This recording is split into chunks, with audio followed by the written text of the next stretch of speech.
Have you ever stared at a winning lottery ticket, convinced the jackpot was yours, only to watch the wind rip it out of your hands and blow it straight into the pocket of your worst enemy? That is precisely the level of visceral, agonizing pain reverberating through the Philadelphia front office right now. Welcome back to the channel, everyone. We need to have a serious, unfiltered conversation about what just happened in the National League East, because the balance of power hasn't just shifted, it has been violently shaken. The headline is simple, but the subtext is devastating. Dave Dombrowski, the man known as the ultimate closer, the executive who usually gets his man, just admitted to suffering a gut punch. And who delivered the blow? Not a team from the West Coast, not an American League mystery bidder. It was the New York Mets. Let's set the stage, because the context here is absolutely critical to understanding the magnitude of this failure. The Philadelphia Phillies were not just interested in two-time All-Star shortstop Bo Bichette. They were at the goal line. They were measuring him for pinstripes. According to reports, the team had incredibly productive meetings, the numbers were aligned, and the vibe in the room was that of a done deal. Philadelphia envisioned a lineup that would terrify pitchers for a decade: Kyle Schwarber, Bryce Harper, Tree Turner, and Bo Bichette. It was supposed to be the Fab Four of the modern era, but in a twist that feels like a script from a suspense thriller, the deal vanished into thin air. Bichette didn't just walk away. He sprinted to Queens to sign a 3-year, $126 million contract with the hated rivals up the I-95 corridor. When a seasoned executive like Dombrowski uses a phrase like gut punch, you have to listen. In the sanitized corporate world of Major League Baseball, GMs usually hide behind cliches like "we moved on" or "it wasn't a fit." Not this time. This was personal. This was emotional. Dombrowski admitted that for 24 hours, the organization was reeling. They were upset. They were stunned. This speaks to a level of confidence that was shattered at the 11th hour. We have to look at the history here to understand the pain. The Phillies and Mets rivalry is already one of the most toxic and heated in sports. Losing a bidding war to Steve Cohen and the Mets isn't just a business loss, it's a psychological blow to the fan base. Imagine the atmosphere in Philadelphia right now. Half the city is calling into sports radio stations demanding heads roll, furious that the front office let a batting champion slip through their fingers over contract nuances. The other half is trying to rationalize it, claiming they didn't need him anyway. But deep down, everyone knows the truth. The Phillies had the chance to create a super team, and they blinked. They allowed the Mets to swoop in, slam a pile of cash on the table, and steal the narrative of the offseason. This isn't just about losing a player. It's about the realization that even a 96-win team with deep pockets can still get outmaneuvered when the Sharks start circling in free agency. Now, let's peel back the layers and get into the forensic accounting of why this deal collapsed, because this is where the story shifts from a tragedy to a fascinating case study in baseball economics. Why did Bo Bichette choose the Mets over the Phillies when Philadelphia was reportedly matching the financial figures? The answer lies in two words that are becoming the most divisive terms in modern sports contracts: opt-outs. This wasn't a battle over total dollars, it was a battle over philosophy. It was a clash between the old-school stability that Dombrowski preaches and the new age player empowerment flexibility that agents like Vayner Baseball are demanding. The Mets agreed to a structure that is essentially a player's dream. A 3-year deal with the ability to walk away after year 1 or year 2. It gives Bichette a staggering $42 million average annual value, the 6th highest in the history of the sport, while giving him complete control over his destiny. If he crushes it in New York, he opts out and signs a $300 million deal next year. If he gets injured or struggles, he stays and collects his paycheck.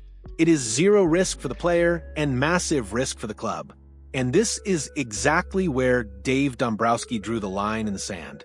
We have to analyze the Dombrowski doctrine. The Phillies do not do opt-outs. Look at Bryce Harper's 13-year deal. Look at Tree Turner's 11-year deal. These are marriages till death do us part. Dombrowski believes, perhaps correctly from management standpoint, that opt-outs are a heads I win, tails you lose proposition for the team. If the player is great, he leaves. If the player is bad, you're stuck with him. He refused to bend the knee to this modern trend, even for a talent like Bichette.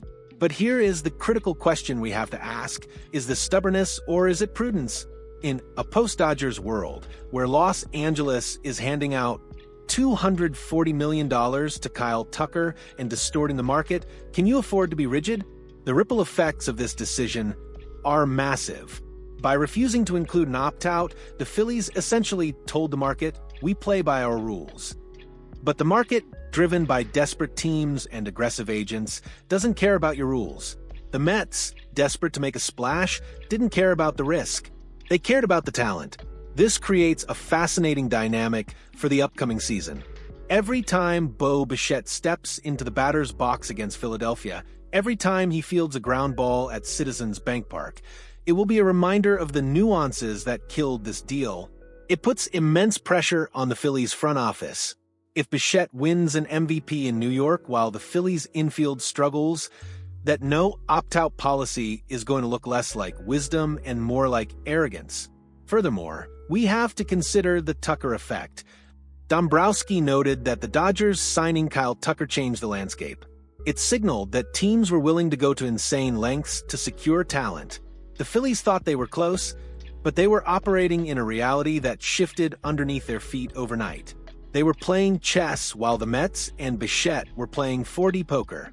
This failure to adapt to the sudden market shift is what ultimately left them standing at the altar alone, while the bride ran off with a rich guy from across town. So, the dust has settled. The gut punch has been absorbed. Now, we look at the recovery. How do you bounce back after losing the prize of the winter? You double down on what you know.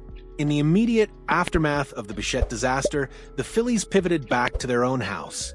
They re-signed the best catcher in baseball, JT Realmuto, to a 3-year, $45 million contract.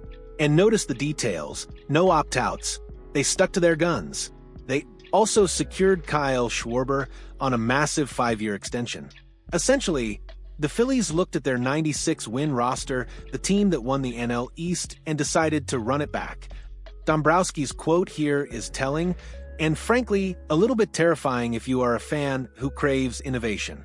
He said, I think we're content where we are at this point. Content. That is a dangerous word in professional sports.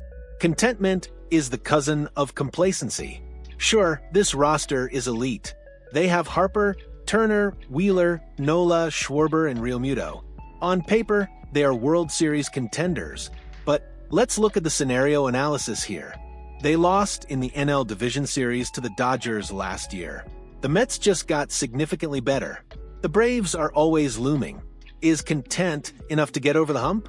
There's a distinct feeling of settling in the air. Re-signing your own guys is great for chemistry. And let's be honest, losing Realmuto would have been a catastrophe, but it doesn't raise the ceiling. Adding Bichette would have been a multiplier event. It would have transformed the lineup into an unstoppable juggernaut. Bringing back the same core means relying on the same guys to simply play better than they did last October. It puts a tremendous amount of pressure on the internal growth of younger players and the health of the veterans. If this team starts slow, or if the offense goes cold in the playoffs again, that quote about being content is going to be printed on billboards across Philadelphia. However, we must give credit where it is due. Dombrowski didn't panic buy.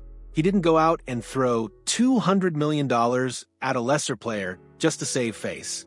There is a discipline to his madness. He believes in the culture of this locker room. He believes that the chemistry of a team that has been together for years is worth more than the mercenary talent of a superstar with one foot out the door. But let's be real. Folks, the margin for error just vanished. When you lose the arms race to your rival, you have to win the war on the field. The Phillies are betting that continuity beats cash. They are betting that brotherhood beats opt-outs. Now, I need to turn this over to you, the real experts. I want to see the comments section absolute explode on this one. Was Dave Dombrowski right to walk away from Bo Bichette over the opt-out clause? Or is he being a stubborn dinosaur in a new era of baseball? Are you happy the Phillies kept the core together with Realmuto and Schwarber? Or does this offseason feel like a massive missed opportunity to build a dynasty? Drop your hottest takes below. And hey, if you want to stay ahead of the curve on every trade, every signing, and every heartbreak this season, smash that like button and subscribe right now. We don't just report the news here, we dissect the soul of the game.